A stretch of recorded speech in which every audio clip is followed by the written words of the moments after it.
আসসালামু আলাইকুম everyone, welcome to my channel enjoy life. আশা করি আপনারা সবাই অনেক ভালো আছেন। আজকে চলে এসেছি অসাধারণ একটা রেসিপি নিয়ে। একদমই সিম্পল কিন্তু অনেকটা মজার হয় এই রেসিপিটি। ভিডিওর প্রথম থেকে শেষ পর্যন্ত আমার সাথেই থাকবেন।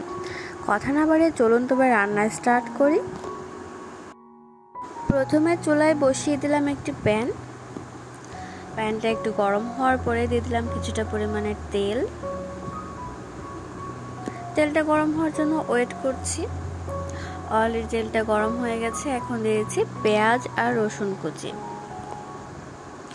এটাকে সুন্দর করে ফ্রাই করতে হবে। অলরেডি পেঁয়াজ আর রসুনের কালারটা চেঞ্জ হয়ে এসেছে, দেখতে পাচ্ছেন। এটাকে ভালো করে ফ্রাই করা হলে আমি একটা সাইডে নামিয়ে রাখবো। ফ্রাই করা হয়ে গেছে, আমি নামিয়ে রাখছি একটা সাইডে। ওইখানে যে তেলটা থাকবে সেই তেলটার মাঝে আমি দিয়ে দিচ্ছি মিষ্টি কুমড়া কুচি। মিষ্টি কুমড়া আমরা অনেকে খেতে পছন্দ করি না, বাট এভাবে তৈরি করলে যে কেউ এই মিষ্টি কুমড়া তরকারিটা খুব মজা করে খাবে।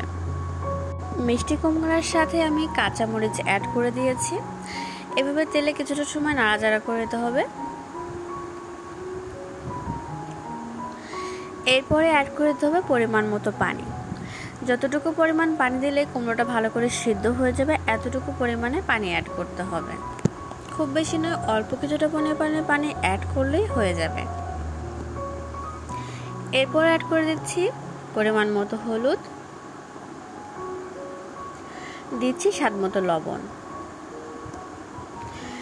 আর হলুদ দেওয়া হয়ে গেলে এটাকেও খুব ভালো করে মিক্সড করে দিতে হবে রেসিপিটির সাথে। এরপরে ঢাকনা দিয়ে ঢেকে দিতে হবে। একদম লো হিটে এই রান্নাটা করতে হবে। কিছুটা সময় পর আমি একবার উঠিয়ে আবারও নাড়াচাড়া করে দিচ্ছি। দেখছি সিদ্ধ হয়েছে কিনা খুব ভালো করে। দেখলাম একদমই সিদ্ধ হয়ে গেছে। পানিটা শুকানো পর্যন্ত অপেক্ষা করতে হবে। আমি আবারও ঢাকনা দিয়ে ঢেকে দিলাম। পানিটা শুকিয়ে গেছে প্রায়। এই পর্যায়ে আমি আবার তুলে নিলাম ঢাকনাটাকে। এরপরে খুব ভালো করে নাড়াচাড়া করে দিচ্ছি। আগে থেকে ভেজে রাখা পেঁয়াজ এবং রসুনের যে বেরেস্তাটা করে রেখেছিলাম সেটাকে আমি অ্যাড করে দিলাম। অ্যাড করে দিয়ে খুব ভালো করে মিশিয়ে দিচ্ছি। এভাবে বেশ কিছুক্ষণ নাড়াচাড়া করতে হবে চুলার উপরে রেখে। আশা করি আমার চ্যানেলের ভিডিওগুলো আপনাদের অনেক ভালো লাগে। আর যদি ভালো লেগে থাকে অবশ্যই লাইক, কমেন্ট, শেয়ার করতে ভুলবেন না। আর এই রেসিপিটি একবার হলেও বাসায় তৈরি করবেন। আশা করি আপনার ফ্যামিলির প্রত্যেকটা মেম্বারের খুবই পছন্দ হবে। আর এই রেসিপিটি ভাত বা রুটি যার সাথেই আপনি দেন না কেন খুব ভালো জমে যাবে। রেসিপিটি প্রায় তৈরি হয়ে এসেছে। আমি একটা বাটিতে পরিবেশন করে দিচ্ছি। যেমন সুন্দর কালার হয়েছে তেমনই খুব মজাদার হয়েছিল খেতে রেসিপিটি।